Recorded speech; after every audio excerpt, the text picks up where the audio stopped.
ॻाल्हि मूंखां जेका करणी आहे त पोइ थो ॿुधायां। मां पंहिंजे से गुनहगार अखियुनि सां उहो माण्हू ॾिठो।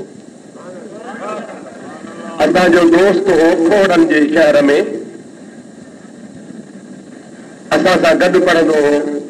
उन असांखे शादी जी दावत ॾिनी, असां कोन पहुची सघियासीं।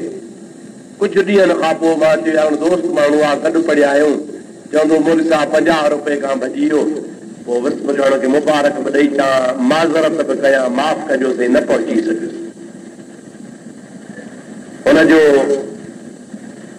भर्त त गुज़री वियो। 2 ॾींहंनि खां पोइ वियासीं, मानी मंझंदि जी खाराई। हुनजो पीउ वेठो, हुनजे पीउ चयो मुफ़्ती साहिब मूंखे ख़ुदा जो कसम आहे, असांजे घर जे भर में घर रुगो बिचा भित आहे, हेॾो हिकिड़ो घर ॿियो हेॾो घर, हिते असांजो घर आहे, हेॾो ॿियो घर आहे।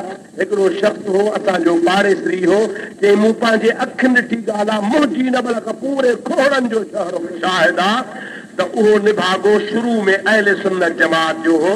पोइ अलाए हुन ते कहिड़ो गज़ब कहर ख़ुदा जो ॿियो जो माज़ अल्लाह पीरान पीर खे गारियूं ॾींदो।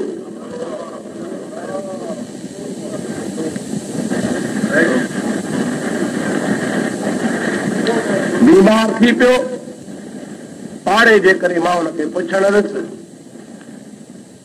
मां हुन वटि वेठुसि, ॻाल्हियूं वेठियो कयां, हेठो धड़ सुकी वियो हुजेसि,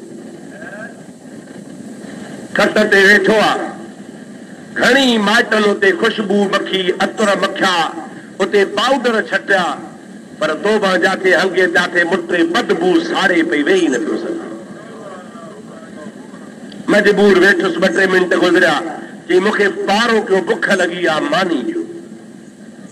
मूंखे चई मुफ़्ती साहिब मूंखे ख़ुदा जो कसम आहे, कलमो भरी थो ॻाल्हि कयां, मुंहिंजे रूबरू दांगीअ तो मानी लथी, मुंहिंजे रूबरू कुनो जेको आहे, घर जा भाती ॻोठ जा गॾु हुआसीं, मुंहिंजे रूबरू कुनो बोड़ जो लाथो, उन हंडी मां गरम गरम बोड़ हिनखे प्लेट में विझी ॾिनऊं, मानी खणी अची अॻियां रखियऊं। जंहिंमहिल टुकुर भॻई त मूंखे चई अदा मोहम्मद ईसा, मां चयो जीव, चई अदा मुंहिंजे प्लेट में त निहार। अबा मां जो खणी प्लेट में निहारिया त बाफ़ निकिरे पई, कीअं चुरबन पिया।